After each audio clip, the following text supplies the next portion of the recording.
All right. Well, as promised, I am, after all, doing a part 2 of the materials and textures and UV unwrapping video because the first one got a really good response and seems like you guys learned a lot from it. Really appreciated that video. And I'm so glad that I helped you guys because I wish I had that when I started out.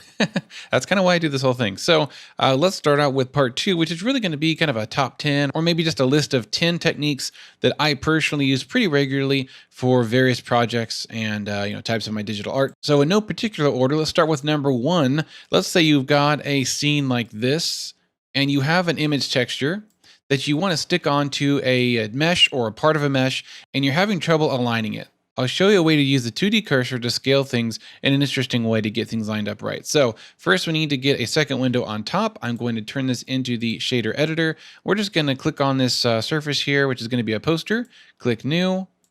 Zoom in a little bit with a plus button, press N to get rid of this side panel because we don't really need that. Click on your BSDF shader, press Control T, which if you have the Node Wrangler add-on enabled, brings up this quick little guy.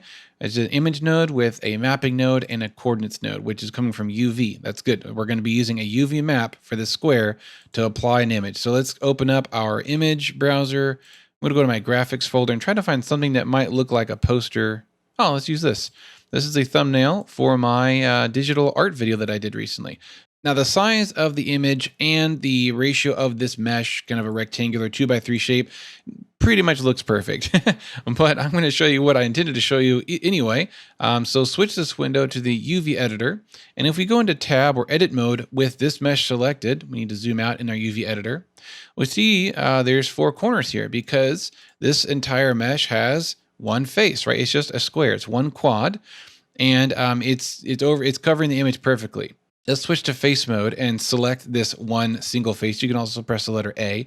So let's say this corner of this face is where it needs to be, but I need to scale this whole thing up to really only look at this this Star Wars hallway up here. Okay, so I'm going to click on this vertices up here in the corner. Make sure you're in vertices mode. There we go. And I'm going to press Shift S and cursor to selected. So that means my 3D cursor, look at that, it's right on my selected vertices. Now, if I press A to select all the vertices, all 4, right? A quad is 4 vertices. And then make sure I'm in 2D cursor. Watch this. If I press S and drag, oh, look at that. It's so nice. That corner is not moving 1 pixel. It's not moving at all because sometimes you do get 1 vertices or 1 edge in the right place, but you need to scale everything into that edge without really pixel peeping and worrying about how exact it is. So this 2D cursor trick is really handy. I can size this in and look at that. It is like perfect. Man, I made a really good 2x3 rectangle there. Awesome. And look at that. Now we just have a Star Wars poster on my Blender bedroom wall.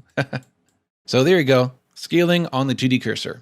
Next trick, and we'll use this same setup because it's pretty similar, is we can unwrap something and make our image fit to the bounds of the polygon. So I'm going to divide this or subdivide this mesh into some further quads. This is called subdivision. So now there's not one big rectangle, it's a bunch of little ones. Now let's select A, and here we go. We have all this. We're still scaling on the 2D cursor. Let's go back to median point. So now it scales, wherever the middle is. And let's say we want to make this perfectly cover the rectangle. Now, sometimes that's easier said than done. Other times it gives you a lot of trouble, and you're kind of like trying to put it in the middle and scale it up and zooming into all these edges and trying to make sure they're perfectly lined up and all that stuff. That's just a pain in the butt. So one thing you can do is go up to UV and select Constrain to Image Bounds. So with that checked, see how it's checked there? I cannot extend these faces any farther than the bounds of the image. So as I scale this up, you can see it kind of meets the end or the edges of the image and then slides outward. Even if I make this a really bad shape like this, watch, if I scale it, it's smart. Well, mostly smart. I wish it would kind of keep going on this far edge. So you do sometimes have to do some manual centering. So you can do G, X, and hold Shift to really exactly or more fine tune it. That looks about centered. The same space on each side, and then S to scale it up. And look at that. That's pretty sure that's pretty exact. There might be 1 pixel missing, but in this case, I don't care. So there you go. Constrain to image bounds. All right, here's something that I actually learned recently in my planet making tutorial is that when you unwrap an image that has the right dimensions, it will wrap around a sphere, or rather the sphere will unwrap on it perfectly. So let's test that out. I'm going to do Shift A, make a sphere. And I'm going to keep it at the default polygon. It's a pretty low polysphere. That's okay. Let's get some room up here with our shader editor visible. Click New. Press Control T. Now, when you open an image that is the right aspect ratio, it will wrap around the sphere equally. Now, this was a new feature that was actually added in, I think, Blender 2.79. I'm not sure why they changed that. I mean, I'm glad they did, but it's just kind of random. So if I open an image, I need to go to my planets folder actually to find some true 1:2 aspect ratio images. All these planet textures are 1:2 ratio, which means, let's say your unit you're using to measure these is feet or meters. Doesn't matter what the unit is. Whatever that unit is, it's 1 unit tall and 2 units wide. You can, of course, multiply that, and the aspect ratio is the same. It could be 1 mile by 2 miles, 1 nanometer by 2 nanometers. It doesn't matter, but the aspect ratio of these images, most of these are 1:2. You may have heard 16:9. That's another aspect ratio for video frames. 2:3 is most digital camera sensors, and so on and so forth. So if you grab an image that is 1:2 aspect ratio, let's go to the UV editor and see what it's doing. Tab into edit mode, and see all these squares? They're perfectly square, which means there's no stretching or anything, because for whatever reason, a sphere unwraps to being a 1:2 aspect surface area. I think this unwrapping method is called equal rectangular or panoramic in other cases. In other places, I've seen it called that. And yeah, there's no stretching as long as the image is, of course, made with this mapping in mind, which is why we have this weird warping up here. Now, if you want to learn more about this, go to my How to Make Planets video. It is really cool. You'll learn a lot more about this topic of textures and applying them and some basic unwrapping stuff. So go there if you're interested in that. Okay, in this next example, I'm going to show you how to layer 2 different texture images, or you could also layer procedural textures in there too, and get some really interesting results to add some character to what would otherwise be a boring texture. So I'm going to add a basic stone texture here, and click Open, and I'm going to find my textures folder. If I got something stonish here we go, this light gray. I don't know what this is from, but it looks pretty good. It's kind of a concrete, seamless texture, which is great. Now I'm going to add a second set of the same kind of setup. See how these are all selected? They're all orange around the corner. I can press Shift D to duplicate them. If you need these nodes to be different, then probably do this. If not, then you should just duplicate this and attach the same mapping information to the vector. But that is, of course, if they're using the same exact UV unwrapping and mapping. We'll get to that later. So let's open a different image for the second texture, and let's find something else. How about this frozen texture? This might be interesting. So it's also seamless, which is great. Now I've got 2 images. So how do we blend or mix the 2? Really easy. Press Shift A, go to Colors and Mix RGB. Put this right there. So the first image is going into color number 1 input, and the second image is going into color number 2 input. Now with Mix selected, which is the default option here, we can literally crossfade or mix between the 2. But there's 2 other ways to mix these images for some interesting effect. We can change this from Mix, which is really just a fading between one and the other, to different options. Now multiply, if we turn this up, that means image 2 is layered on top of image 1 using the multiply blend method, which is just like Photoshop. In other words, the dark parts of image number 2, which is really just the dark, blue shadows in between the ice crystals, and go back to here, they are affecting or adding darkness to the top image. We can do the opposite by choosing screen mode, which is now grabbing the bright or white pixels, which is the ice crystals themselves, and layering them on top of the concrete image here. And there's a bunch of other methods that will give you lots of different results for creative or realistic effect. All right, so that's the gist of mixing 2 textures the most basic way. Now, what if you need these images to have different UV mapping or different scales? Well, you can do different UV maps, but if you've already got a good UV map set for your meshes, then you can actually have different scales without making a different UV map. So to do that, we're going to use this first mapping for only the concrete image, and we're going to duplicate this down here and use this one for only the ice. So plug this into the first input vector, and then this to here. So what's happening is we have a UV map I've already set up for all these shapes. So you can see they look, pretty proportional in the scaling of all the textures. But let's say we want the ice textures to be smaller because these do look pretty big and unrealistic. So the UV information right here is going to both mapping nodes, and these mapping nodes have all kinds of controls. You can move the location of the UVs, X and Y. Z doesn't really do anything because this is just a flat UV map. If this was a procedural, it'd be a different story, but there's only X and Y with a UV map. And then there's rotation, which can give some weird results. You might start stretching things and do weird stuff. So generally don't really mess with those. But there's a scale feature where you can scale X and Y and Z. Now you can see obviously the tiling is pretty obvious there because we've scaled it up so much, and there even more so. But let's put those back to 1. By the way, you can click on the first and drag down to select multiple of all 3 things at once. So I'm going to press 1, enter. Now, let's say I want to make these ice crystals smaller. I can click and drag down, select X, Y, and Z, and just press 2, enter. Now, the UV map is, in a sense, 2 times larger, which means the texture is smaller. It's kind of a weird backwards logic kind of thing. Let's try 3. Now, it's way more obvious where the tiling is happening. 2 is a little bit better, less obvious tiling. But there we have much more dense crystals. And of course, we still have the same control over here where we can add them or take them away. All right, let's move on to the next technique. We're going to use the same setup. We're going to mix the concrete texture, which is this one, with another texture, but we're using a procedural texture as the mask to mix between the two. Because so far, I've really only showed you this kind of mixing feature, which you can use blend modes. That's cool and all, but it's still flat and kind of layers everything over everything else.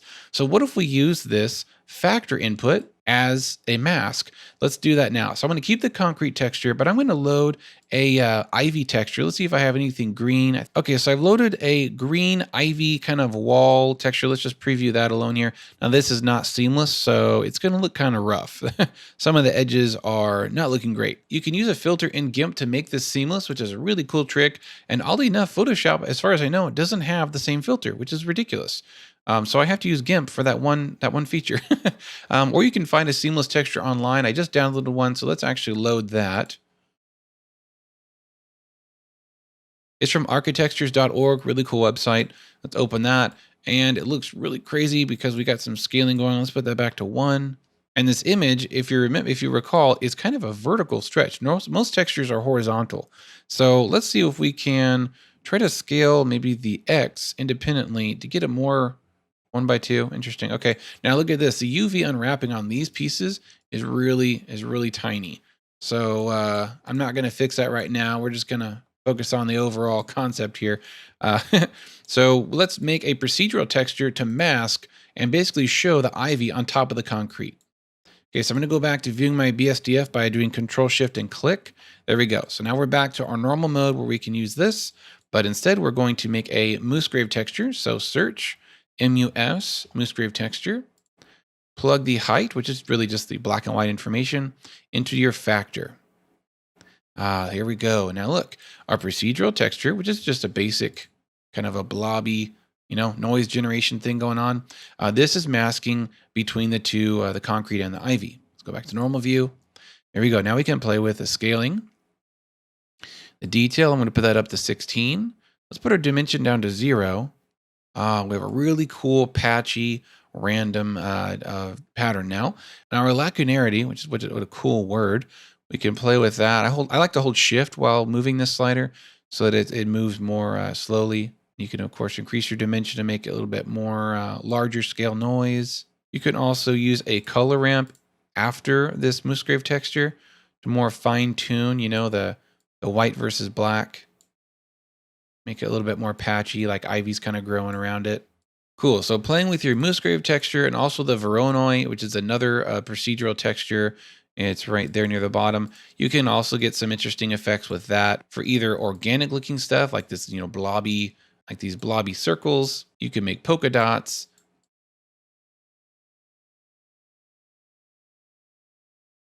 You can make squares for like sci-fi panels.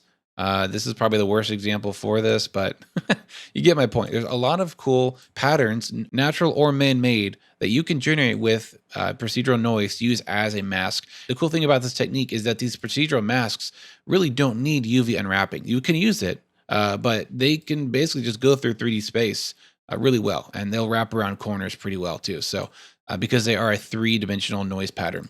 So there you have it. All right, in this next example, I'm going to show you how to use a texture image or procedural noise to actually deform a mesh in real time. Not that implied bump, not a bump map, but real displacement. So we're going to make a sphere, but instead of doing the normal polygon UV sphere, let's do the rounded cube. Now this is not a sphere yet. Let's open up these options down in the bottom left, and let's select quad sphere. There we go. Now we can raise the radius up a lot, and this is basically our subdivision option. Let's make it pretty high, because when we're doing displacement with textures or procedurals, you need a lot of polygons. So let's do 100. If your computer can handle that, let's start at 100. We are actually going to subdivide this too. So if I go into edit mode, look at this. These are all quads. There's no triangles on the poles like with a normal UV sphere. There's no tris at all. It's all quads, which is really nice. Nice and even. They're evenly distributed. There's only a little bit of warping near these kind of corners of where the cube would be. But anyway, let's get on to displacing this thing. So let me show you how to use a image texture first, and then we'll do a procedural noise. So this only works truly in cycles. I think this will be available in Eevee, and there is some kind of like add-on or some trick to doing it, like a shader trick, but I haven't really looked into that yet. So I'm going to stick with what's safe and comfortable for me, which is cycles. You need to go down to your texture and create a texture, and then scroll down. Before we do that, scroll all the way down and look at this displacement, and go to the settings. And here it is. This is a little option you have to change. Changes to displacement and bump. All right, now we can have fun. So let's open up a image, move this over. I'm going to go to my big textures folder, and I'm going to type in seamless so I can see what I have that's seamless. Oh, I thought I had more than that. Let's just open up this, let's open up this weird scratchy texture. I don't know, this is going to look crazy. Let's go to material preview, and yeah, it's not unwrapped properly. So let's fix that. Tab for edit. Let's unwrap sphere projection, and we need to scale this on the X. There we go. All right, not perfect. We're always going to have some poles with a flat image like this that was not meant to be wrapped around a sphere. That's just how life is. But for this example, we'll stick with it. So back to the shader editor. Now you do need to make a displacement node. So search DISP, there it is.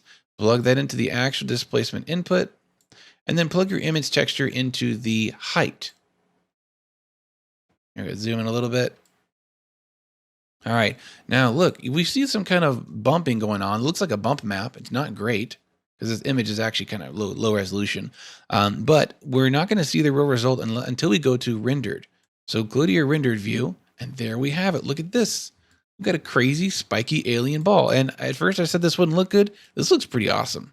Even with a low res image, this is looking pretty scary. Evil planet flying through space. So there we have it. That's the basics of it. Now you do have some control. You can put your mid-level at 0.5, which I think means that it'll be displaced downwards and upwards based on how bright or dark those pixels are. You have your scale, which is basically how much distortion there is. Yeah, look at that. See how some's going in and some of it's going out? That's because I have my mid-level at 0.5. If I do mid-level at 1 and increase my scale, it's only basically squishing inwards. It's kind of backwards. If I put my mid-level at 0, it should only push outwards and grow. Ooh, that's pretty sweet. Look at that. Now imagine if you had a super high-res image. Cool, so that's the basics of how to use an image texture to displace your surface. Also, to make it even smoother looking, assuming your image can handle it, you can go to your modifiers and add a subdivision surface. Now be careful, this will use up some extra processing power on your computer. I've got a pretty strong one. It's not the best, but it's way better than what I had before. So I can actually, increase my subdivision maybe to 2. Yeah, and it's going a little slow. If I go up again, it might freeze and crash. But you can put your subdivision at 1, or even just turn it off, but keep your render up to 2 or 3 or even 4 if you dare, and it'll subdivide all your surfaces a lot more and give you a much smoother, more polygons to work with. Now again, you do have to have an image that has enough pixels to give data for your polygons to be displaced. Let's change your image texture to something a little bit smoother and more natural. What about this image of waves? Let's see what happens with this. Whoa, that's cool. I think I'm going to have some fun with this later. Check this out. Now, it's not seamless. See, we've got a seam there. Pretty obvious. But if you get the right angle, no one has to know. And because this image is also going to our base color, we can see the color in the same place the distortion is happening. We can turn up our subsurface scattering for some more computer destroying photorealism with the light going through the surfaces. Make our background black. Turn up our light like a lot. And I'm about to get sidetracked into making a really cool piece of art. So I'm gonna have to stop myself right there. Let's move on to using something procedural. So select our mesh. Let's delete this image. Shift A, let's add a moose grave. Actually, let's add a Voronoi. We're gonna use that polka dot pattern we were seeing earlier and see what that looks like. Plug distance into base. We've got these kind of soft, bumpy things, and distance into the height. Whoa, weird, look at that. We can even invert it, so -1. And now we're seeing the bump. Instead of the in-between ridges being raised, we're seeing these bumps. We can change our scale. We can turn down randomness to make it more like a grid of bumps. I like randomness. And there's other options within each noise type to change mathematically how things are being calculated. Let's make it sci-fi by going to Manhattan, adding a color ramp here, and let's make sure that this output is also going to height. There we go. Now we can control like this threshold effect. Make it kind of chunky. Cool. Now, if we up our scale a lot to like -6, we'll have some, weird like crevices going on, like a planet or something. Let me let that render a little bit for you. Pretty sweet. Now, the only downside to using this type of displacement is that it's not visible when you go to material view. It's rendered view. You've got light sampling going on, ray tracing, all that jazz that Cycles does so well, and it takes up a lot of processing power. So there is another way to get this displacement effect without using the real-time rendered Cycles view. But there's another drawback to that. I'll show you in just a second. So let's get rid of this texture. Go to your modifiers, add a displace modifier. I'm going to put this after the subdivision. So subdivision is giving this cube, which already has a lot of faces. It's going to give it more faces, and then the displacement will happen. Now, here's the downside to this, is that we can't use procedural nodes. There are some noise types built into Blender that come from Blender internal, if I have my story correct. And you can load an image as well. So let's click New. Now I've got texture, which is the name of it. Let's just name. You could name this if you want. Texture displacement. And we've got similar settings, strength and mid-level. We can even assign this to a vertex group if you want to localize it to a certain area of your mesh. I'm not going to do that here. So click on these little sliders over here to take us to the actual settings for what this texture is, which is this very last tab down here. And we have a lot of different options here. We can use clouds. And oops, I was in edit mode, which doesn't allow you to see the effect unless you turn on this polygon option here. But yeah, let me get out of edit mode and voila, there we go. Now we can see, no matter what view you're in, even wireframe or object, you can see the displacement actually applying to your mesh. So let's go back down to that textures option. We've got this very basic soft cloud. You of course have all your normal, stuff like scaling and the depth, which is like, I guess, how many octaves or how rigid the noise is. And that right there looks like a pretty decent snowball or mud ball, or, maybe a start to an asteroid. There's other things like color, contrast, which is really good, and brightness. You can even do a color ramp if you want to, slide things around like that and turn that off. But let's rewind a little bit. You've got a bunch of other options too. Distorted noise. I've never actually used this one. We've got image or an image movie file, which is cool. Magic, which is like this kind of a pattern mathematical thing going on. Marble, gives you some cool ridges. Actual noise, like, image noise. Stucci, I think I'm saying that right. If you decrease the size, oddly, you see more of them. That's kind of seems backwards to me. But there's some options here. There's soft and hard. Kind of makes it more pointy. We've also got a wood, which gives kind of like the sine wave bands that you can do procedurally as well. But I like the Blender original noise because there's just a lot of nice, natural looking styles you can generate with this.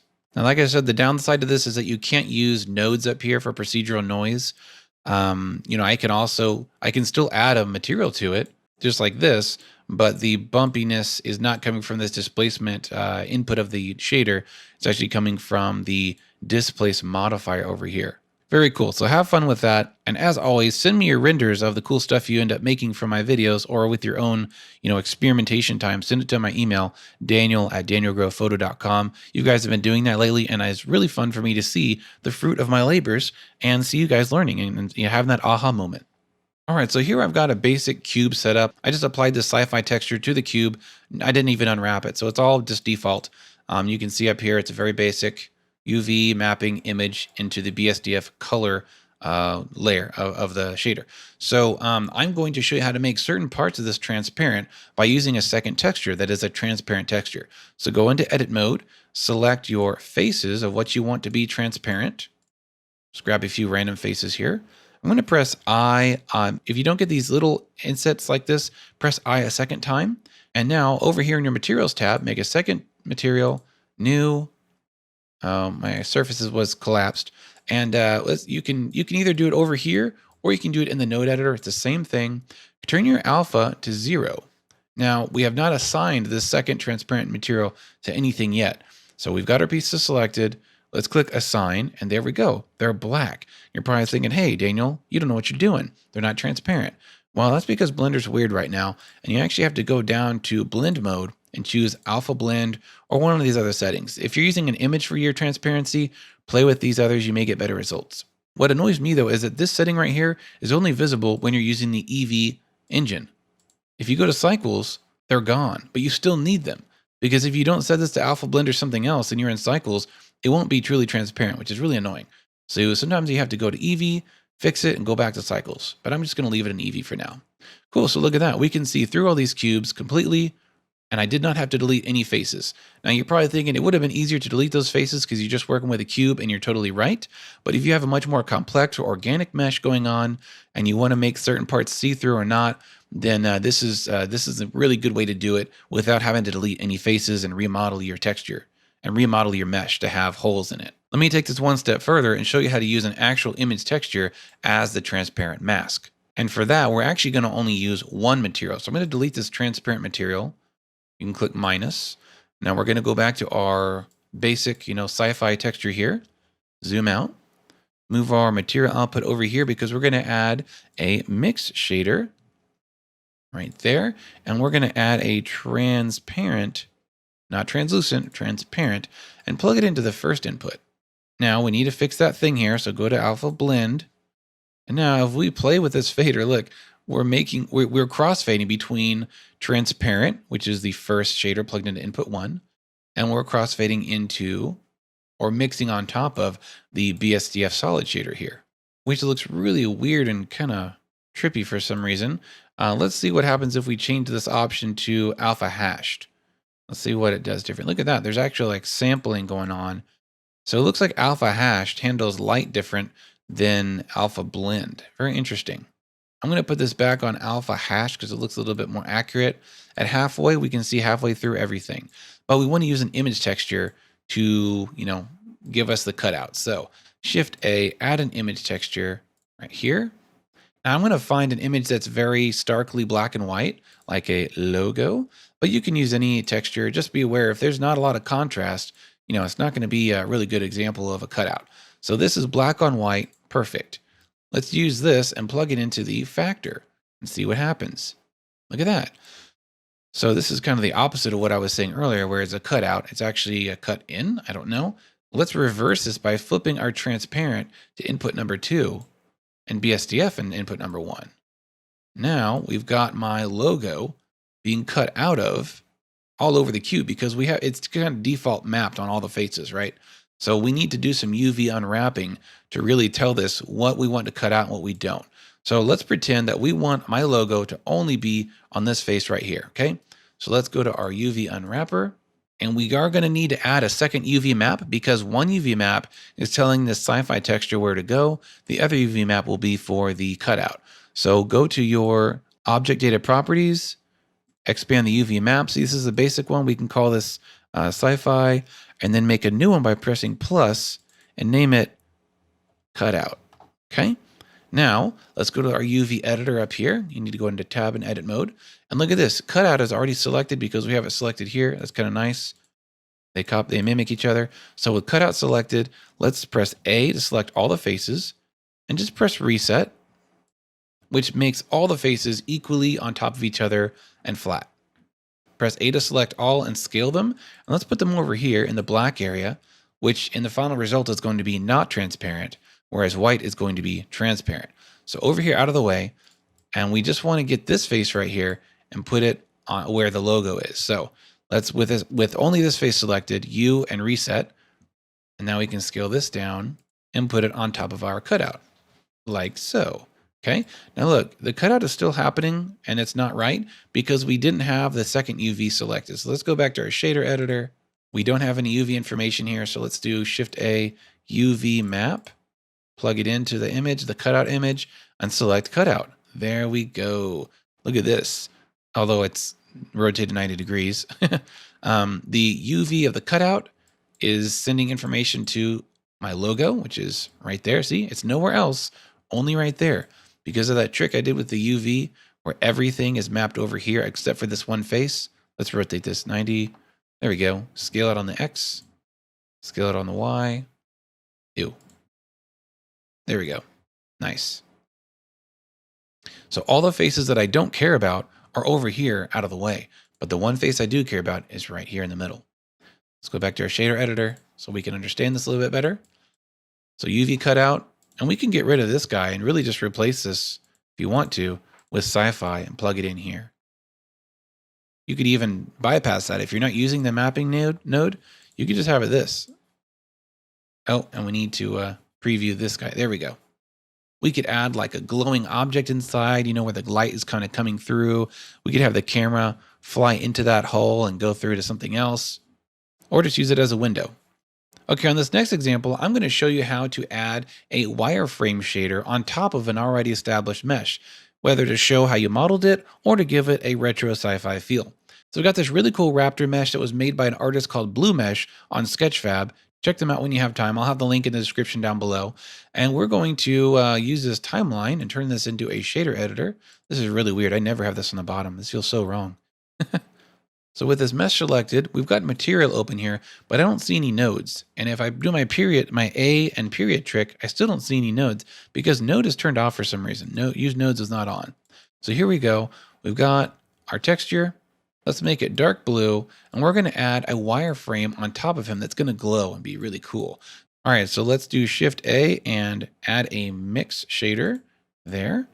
Shift A again and add an emissions here. Okay, now to tell Blender what we want to be emissions versus not emissions, we're going to use a wireframe. So Shift A, type in wire, there it is, wireframe, plug this into the factor.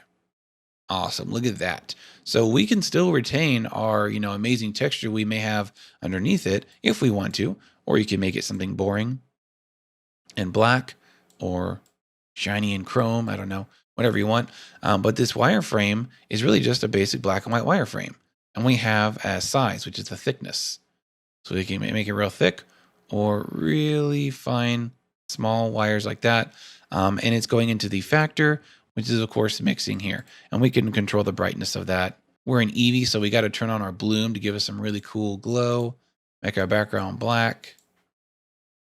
Oh, we're not in rendered mode. Z and then rendered. There we go. Cool. There we got some glow added. This is a good way to get that synthwave, 80s retro feel of your meshes. Oh, look at that. It's animated. I forgot about that. Pretty cool. So have fun with that and send me your renders. All right, let's say you've got a scene where you're going to have multiple objects of the same mesh, maybe, columns or boxes or floor panels or something that's going to be repeated throughout a scene, but you don't want to UV unmap and do custom texturing for each object. You want it to be automatic and random. So here's how to add some randomization into your nodes so that you can alter your UV and give some more variety to your object. So I'm going to make a whole bunch of copies of this. I'm going to do Shift D and move them on the X there. And then now once I've completed that task, I can press Shift R to repeat that. Look at this. We obviously have 5 objects with the same exact UV map. Well, let's complicate things and get some variety. So we need some room up here. We're going to do Shift A and Object Info. And look at this. This is an awesome little trick. We've got a random. I don't know what kind of data this produces, if it's a number or what, but we're going to use that to alter our UV map. So Shift A and type in vector math. There we go. We're going to add 2. So we want to take the UV, plug it in here. The output's going up here. But we're going to add this random number to the UV information. So random, plug it in there. And look at that. We have a random number shifting the UV texture, I guess in X, Y, and Z. And each object, without any work, is now instantly randomized. This might not be a good example because this mesh or this texture doesn't really wrap around properly. You know, we've got seams and edges and stuff, but maybe something more organic on an organic object like a rock or a stone. You could have a good stone texture that's seamless, and it would just move all around all the different copies of your rock, which can still be different scales. You know, you can do this throughout your scene and have a bunch of randomization, but the work is very minimal, and I like that. You can also use this random number to add color or random color to your objects. So this random number, it looks like it's between 0 and 1, which in black and white terms is, you know, white and black. And now I'm adding it on top of, using a mix RGB, I'm adding it on top of the current texture on multiply mode. So it's adding different brightness values to each box.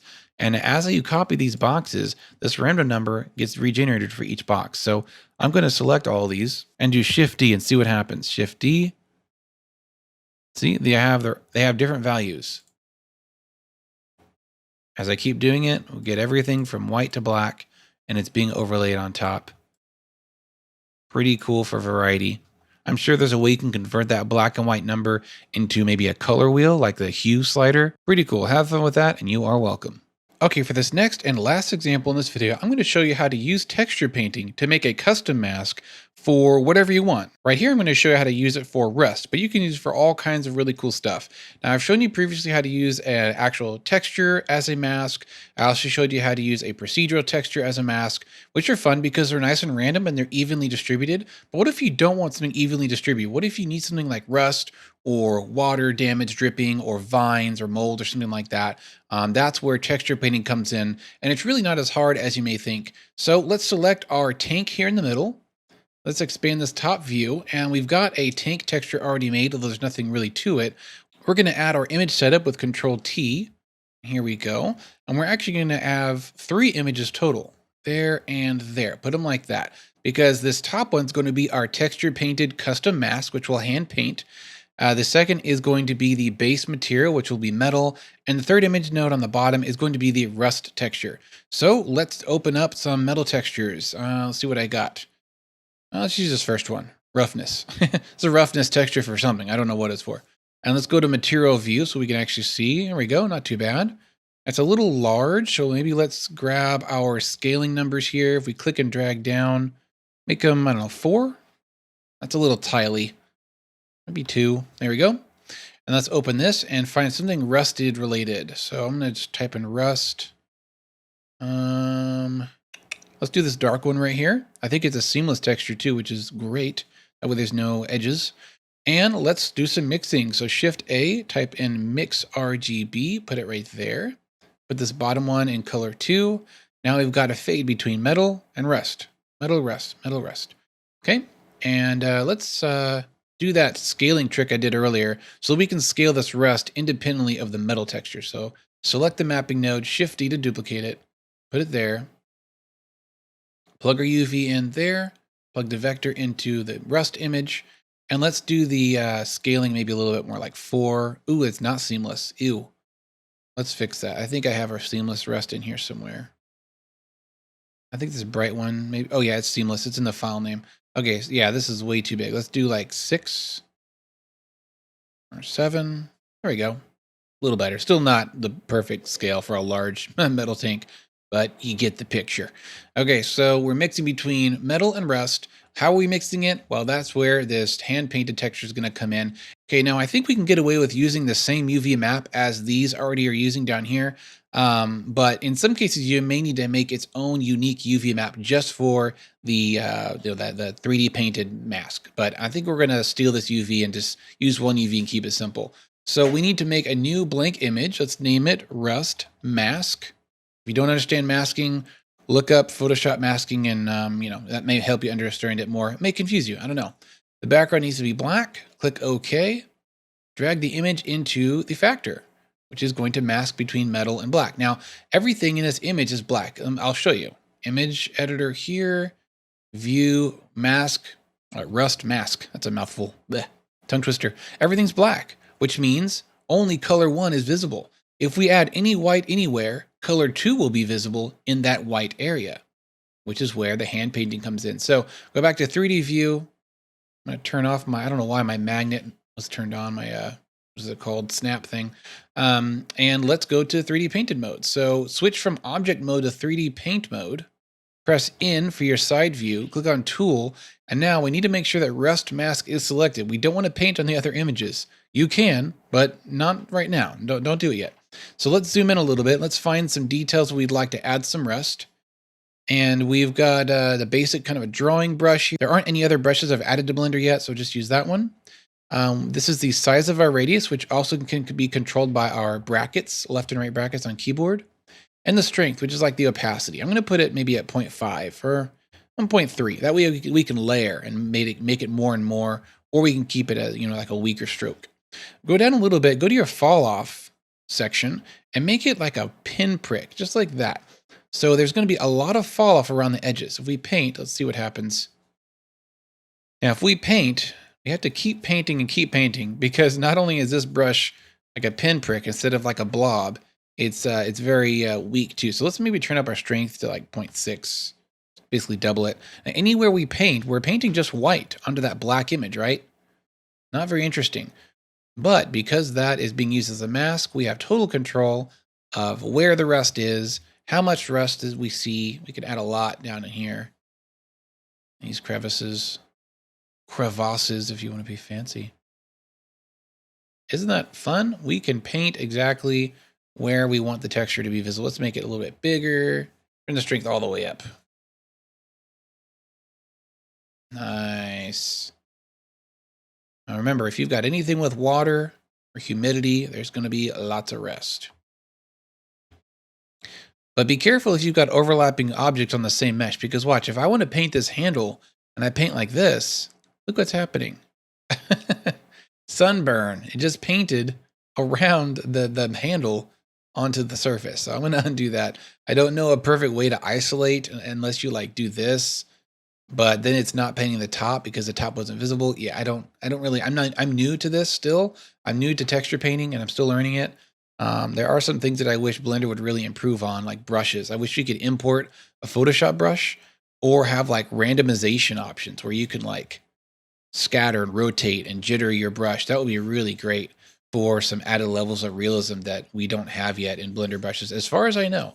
Correct me if I'm wrong. Somebody please correct me, because right now I'm pretty unimpressed with Blender's 3D painting, functions. It's nowhere near Substance Painter, but maybe in a year or so they'll catch up and give them a run for their money. So that's the basics of it. Now, if we go to view our image mask, click on Image Editor, this is the thing we've been painting. Looks pretty crazy. That's because this mesh is unwrapped. Let me show you in the UV editor. There we go. These are all the faces and really triangles of this mesh. You can see my brush strokes are just kind of soft and all over the place. But that's what's giving the mask its power and telling us, allowing us to control where the rest is. So this is a basic technique, but you can use this for all kinds of stuff. Like I said earlier, water damage, scratches, reflection or not reflection. You can add color on top of a texture. You can do graffiti. You can do lots of creative stuff for photorealism, and just adding some more variety to your scenes. So I hope you enjoyed this video. I hope you learned something new. If you did, please comment down below so that I know that what I'm doing is not a waste of time. And if you make some really cool renders using my tutorials or my techniques that I've taught you, I love to see y'all's renders. So send those all into daniel@danielgrovephoto.com. If I get enough of them, I may actually make a video to feature it. Of course, give you credit and name and all that. But just to kind of show off what you guys are making with the videos that I'm making, because they're fun to make, but they are a lot of work. So if you haven't already, please subscribe so I know that you guys like what I'm making, and let me know how you feel about them in the comments. And thanks so much for watching. Have a great week.